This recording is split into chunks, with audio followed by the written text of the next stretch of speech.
సమయంలో దైవ గ్రంథము బైబిల్ నుండి కీర్తన గ్రంథము 14వ అధ్యాయము 2వ వచనాన్ని ఈ ఉదయకాలం మనము చదువుకుంటాం. కీర్తన గ్రంథం 14వ అధ్యాయము 2వ వచనం. వివేకము కలిగి దేవుణ్ణి వెతుకువారు కలరేమో అని యెహోవా ఆకాశము నుండి నరులను చూచి పరిశీలించెను. ప్రేమ కలిగిన మా తండ్రి, పరిశుద్ధుడు అయిన నమ్మకమైన మా దేవా, నీ ఘనమైన ఉన్నతమైన శ్రేష్టమైన నామాన్ని బట్టి నీకు వందనాలు.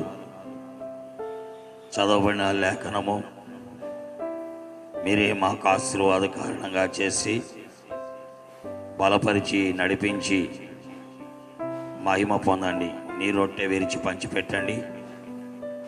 నీ పరిశుద్ధాత్మ సహాయముతో నాతో మాతో వాక్యం వినే వారందరితో మీరు మాట్లాడండి. మహిమ పొందమని నీ ఆత్మకు అప్పగించుకుంటూ యేసుక్రీస్తు వారి దివ్య నామములో ప్రార్థిస్తున్నాము తండ్రి, ఆమేన్. దేవుని యొక్క లేఖనములలో దేవుణ్ణి వెతికేవారు వివేకము కలిగి ఆయన్ని గురించి అన్వేషించేవారు ఉంటున్నారా అని ఆకాశము నుండి ఆయన నరులను చూచి పరిశీలిస్తున్నారు. దేవుడు సార్వభౌమాధికారము కలిగినటువంటి దేవుడు. ఆయన మానవ నిర్మాణకుడు. మనుషులలో జీవాత్మను ఉంచినవాడు ఆ దేవుడే. ఈనాడు మానవుడు బ్రతుకుటకు, చలించుటకు, ఉనికి కలిగి ఉండుటకు కారకుడు ఆ దేవుడే. ఆ దేవుడు ఆకాశమందు సింహాసనాసీనుడై ఉన్నాడు. ఆకాశము ఆయన సింహాసనము, భూమి ఆయన పాదపీఠం. ఆయన ఆకాశమందు తన సింహాసనము వహించిన వాడై అక్కడ నుండి ఈ 7 ఖండాల్లో ఉన్నటువంటి మరి దాదాపు 250 దేశాలు, అనేక రకాలైన భాషలు మాట్లాడేవారిని పరిశీలిస్తున్నాడు. దేని కొరకు అంటే ఆయనను వెతికేవారు కలరేమో అని ఆయన చూస్తూ ఉన్నాడు. ప్రియులారా, దేవుడు ఇలాగ అన్వేషించడానికి కారణం ఏంటి అంటే మానవుడు ఆయనను వెతుకుడు ద్వారా దేవునితో సంబంధాన్ని కలిగి దైవ మార్గములోనికి వచ్చి, ఈ లోకములో మానవ జీవితము తాత్కాలికము కాబట్టి శాశ్వతమైన ఆ నిత్యత్వము దేవునితో ఉండగలుగుటకు దేవుడే మానవుని విషయమై అభిలషిస్తున్నాడు. మానవునికి లేనటువంటి కోరిక, మనుష్యులకు లేనటువంటి అభిలాష దేవుడు కలిగి ఉన్నాడు.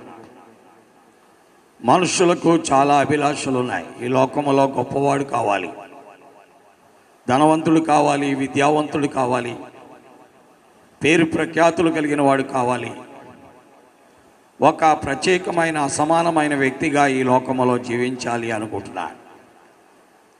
ఎంత జీవించినా ఒక దినమున ఈ లోకాన్ని మనుష్యుడు విడిచిపెట్టవలసిన వాడే. ఎందుకనగా ఈ భూమి మీద మానవుడు నివసించే జీవితము తాత్కాలికము. ఈ భూమిని విడిచిపెట్టిన తర్వాత మానవుని యొక్క జీవితము శాశ్వతం. ఈ శాశ్వత జీవితం గురించినటువంటి ఆలోచన మానవునికి తక్కువ ఉంటుంది. వాస్తవికమైన జీవమును గురించిన ఆలోచన తక్కువ ఉంటుంది. తాత్కాలిక జీవితమును గురించి, తాత్కాలిక జీవమును గురించిన ఆలోచన ఎక్కువగా ఉంటుంది. ఇలాగున మానవుని యొక్క జీవితము అనాలోచనగా ఉంటున్న కారణాన్ని బట్టి దేవుణ్ణి వెతికేవారు ఎవరైనా ఉన్నారా అని ఆకాశము నుండి ఆయన నరులను చూచి పరిశీలన చేస్తూ ఉన్నాడు. ఆయన్ని వెతికేవారు కావాలని ఆయన కోరుకుంటున్నాడు. అయితే ఆయనను వెతికేవారు భూమి మీద చాలా తక్కువగా ఉన్నారు. అందుకే ఆయనే మానవుడిగా యేసుక్రీస్తు పేరున ఆయన తన సింహాసనాన్ని వదిలి దైవ స్వరూపాన్ని విడిచిపెట్టి మనుష్యుల పోలికగా పుట్టి దాసుని స్వరూపాన్ని ధరించి రిక్తుడుగా మారి విధేయత చూపించిన వాడై శిలువ మరణము పొందినంతగా తను తాను తగ్గించుకున్నట్టుకు మనుష్యుడిగా దైవ మానవుడిగా యేసుక్రీస్తు పేరున ఆయన ఈ లోకంలోనికి వచ్చారు.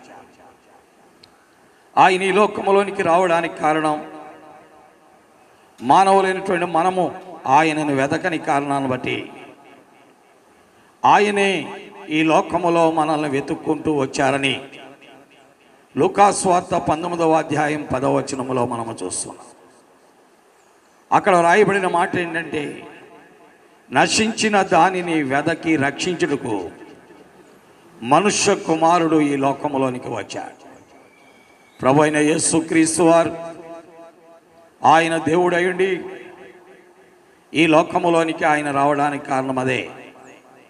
అందుకే రోమాపత్రిక 9వ అధ్యాయం 5వ వచనములో ఆయన దైవత్వాన్ని గురించి దైవజనుడు మాట్లాడాడు.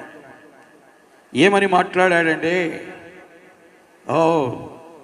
పితరులు వీరివారు శరీరమును బట్టి క్రీస్తు వీరిలో పుట్టిన గాని ఆయన సర్వాధికారి అయిన దేవుడైడి నిరంతరము స్తోత్రార్హుడై ఉన్నాడు.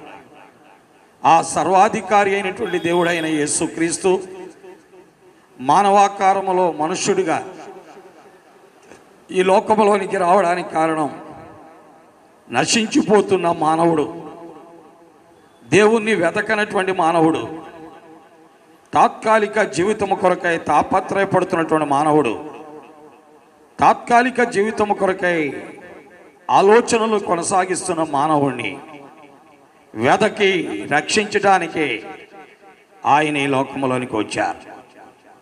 ప్రియమైన దేవుని వాక్యం వింటున్న బిడ్డలారా, ఈనాడు నిన్ను వెతుక్కుంటూ ఈ లోకములోకి వచ్చిన యేసుక్రీస్తు దగ్గరికి నువ్వు రాగలిగితే నీ జీవితంలో శాశ్వత జీవాన్ని నువ్వు పొందగలవు. నిత్య మహిమను నువ్వు చూడగలవు. నిత్యత్వాన్ని నువ్వు చూస్తావు. కాబట్టి దేవుని వాక్యం వింటున్నటువంటి ప్రియులారా, పెద్దలారా, వృద్ధులారా, మధ్య వయస్కులారా, యవనస్తులారా, విద్యార్థులారా, మనము తాత్కాలిక జీవితమును గురించి ఎక్కువగా వెతుక్కుంటున్నాం. అయితే దేవుడు మనల్ని వెతికేది శాశ్వత జీవితము కొరకు. అందుకొరకు ఆయన తను అపేక్షించుకుని ఈ లోకములోనికి వచ్చారు. కాబట్టి ఇప్పుడు నువ్వు ఆయన్ని వెతుకున్నట్లయితే ఆ జీవాన్ని పొందగలవు. దేవుని వాక్యములో అలాగున ఆయనను వెతుకుచూ వెళుతూ ఉన్నారు. ఎవరు వారు? యోహాను యొక్క శిష్యులు. యోహానుకి శిష్యులు ఉన్నారు. అనగా బాప్తిస్మిచ్చి యోహాను సువార్త 1వ అధ్యాయంలో మనము చూస్తాం. ఆయన ఈ భూమి మీద ప్రభువైన యేసుక్రీస్తు వారికి ముందు ఉన్నటువంటి వారు, ప్రవక్త, దేవుని సేవకుడు. ఆయన ఒక దినమున యేసుక్రీస్తు వారు ఆ యోర్దాను ప్రాంతానికి వస్తూ ఉంటే, ఇదిగో లోక పాపమును మోసుకొని పోయే దేవుని గొర్రెపిల్ల అని ప్రకటించారు. అనగా మానవ పాపము నుండి మానవుని విడుదల చేసి నాశనము నుండి తప్పించి నిత్య జీవాన్ని ఇవ్వగలిగినటువంటి వాడు ప్రభువైన యేసుక్రీస్తు వారని ప్రకటిస్తే, ఆయన శిష్యుల్లో 2 ఆ మాట విని ఆయనను వెంబడించారని వాక్యములో మనము చూస్తున్నాం. అలాగున వారు ఆయన కూడాబడి వెళుతున్నారు. ప్రభు అయిన యేసుక్రీస్తు వారు కూడాబడి వారు వెళుతూ ఉన్నారు. అప్పుడు ప్రభువారు వెనక్కి తిరిగి ఆయన 38వ వచనంలో ఏమన్నారంటే, మీరేమి వెతుకుచున్నారు అని ఆయనతో మాట్లాడారు. యేసు వెనుకకు తిరిగి వారు తన్ను వెంబడించుడు చూచి, మీరేమి వెతుకుచున్నారు అని అడిగారు. పిల్లరా, ఈనాడు వివేకము కలిగి దేవుణ్ణి వెతుకుతున్నామా, లేక వివేకము కలిగి తాత్కాలిక జీవితము కొరకై అన్వేషిస్తున్నామా? ఈ ప్రాపంచిక ధర్మము కొరకై ప్రాకులాడుతున్నామా? గ్రహిద్దాం, గుర్తిద్దాం, ఆయన వైపు చూద్దాం. ఈ ఇద్దరు శిష్యులు రబ్బోని నీవెక్కడ కాపురం ఉన్నావని అడిగారు. అనగా బోధకుడా, ఇంకా ఇంగ్లీష్ బైబిల్లో అయితే బాగుంది, master where are you dwelling, where are you residing, నీవెక్కడ నివసించుచున్నావు అని అడిగారు. ఆయన వచ్చి చూడుడి అన్నారు. వారు వెళ్ళారు, ఆయన ఉండే స్థలాన్ని చూచారు. అక్కడ వారు ఒక దినమంతా ఆయనతో కాపురం ఉన్నారు. ఇలాగ ఆయనతో సంభాషించారు. తద్వారా వారు దేవుణ్ణి కనుగొన్నారు, రక్షకుణ్ణి కనుగొన్నారు, పాప విమోచకుణ్ణి కనుగొన్నారు, ఆత్మరక్షకుణ్ణి కనుగొన్నారు, దేవునితో సంబంధము కలిగి ఉండే భాగ్యాన్ని పొందారు. అందుకే వారు అన్నారు, వెంటనే వారు 41వ వచనములో వెళ్ళి ఏం చెప్తున్నారు చూడండి. దేవుని వాక్యములో ఇతడు, యోహాను సువార్త 1:41, ఇతడు మొదట తన సహోదరుడైన యోహాను చూచి, మేము మెస్సయాను కనుగొంటిమే అన్నారు. పిల్లరా, వివేకము కలిగి ఆయన్ని వెతికేవారు ఆయన్ను కనుగొంటారు. అందుకే ఆ ప్రభువారు అన్నారు, మీరు జాగ్రత్తగా నన్ను వెతికినడల మీరు నన్ను కనుగొందురు.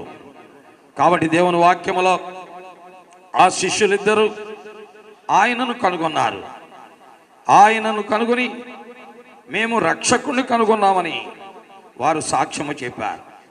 కాబట్టి సామెతలు 8వ అధ్యాయం 17వ వచనములో నన్ను జాగ్రత్తగా వెతికినడల మీరు నన్ను కనుగొందురు అని ప్రభువారు చెప్పారు.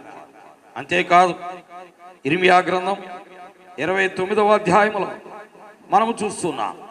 ఏమంటున్నాడు? 13వ వచనములో, మీరు నన్ను వెతికినడల పూర్ణ మనస్సుతో నన్ను గూర్చి విచారణ చేసితే నన్ను కనుగొంటారన్నాడు. కాబట్టి జాగ్రత్తగా ఆయన్ని వెతకాలి.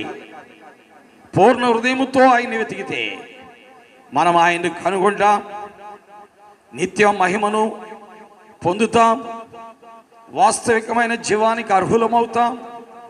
ఆ ప్రభు ద్వారా కలిగే నిత్యత్వ మహిమ, నిత్య జీవమును పొందగలం.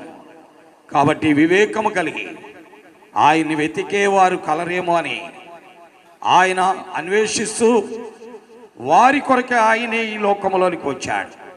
ఈ లోకములోకి వచ్చిన తరువాత కూడా నీవు ఆయనను వెతకకపోతే నీవే నష్టపోతావు. ఆయన్ని వెతికి ఆ బాప్తిస్మమిచ్చు యోహాను యొక్క శిష్యులు ఆయన్ను కనుగొన్నారు. ఆయనను కనుగొనిన వాడిలో ఒకడు ఆంద్రేయ. కాబట్టి నమ్ముదాం, విశ్వాసముంచుదాం, ఆయనను వెతుకుదాం, ఆయన్ని కనుగొందాం. తద్వారా నిత్య మహిమ, నిత్య జీవము, ఆ దైవత్వముతో సహవాసము, వాస్తవికమైన జీవమును పొంది ఆశీర్వదించబడదాం. దేవుడు తన వాక్యమును గ్రహింపులోకి తెచ్చునుగాక. ఆమేన్. ప్రేమ కలిగిన మా తండ్రి, పరిశుద్ధులు అయిన మా దేవా, నీ నమ్మకమైన నామం కొరకు వందనాలు. ఈ ఉదయకాలములో మీ లేఖనములను బట్టి నేను స్తోత్రించి కీర్తిస్తున్నాను.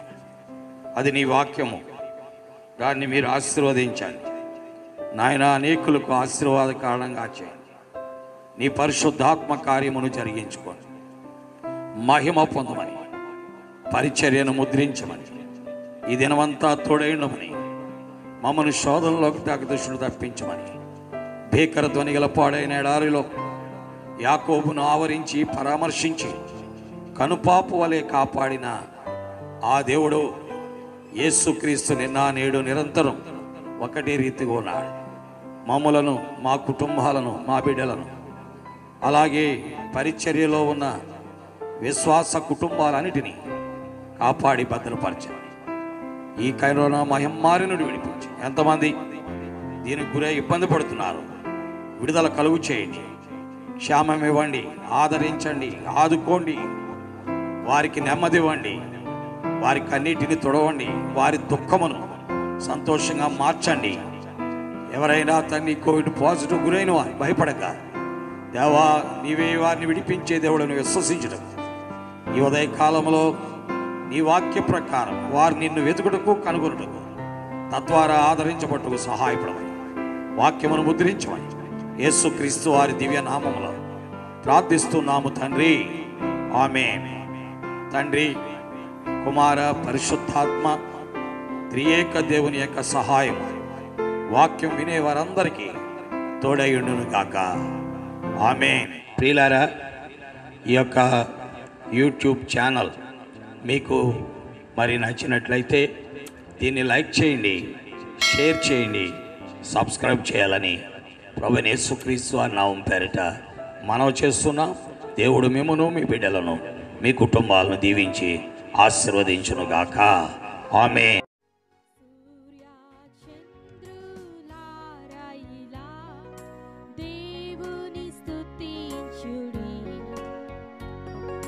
హృదయమును వెలిగించిన యేసుని స్తుతించుడి.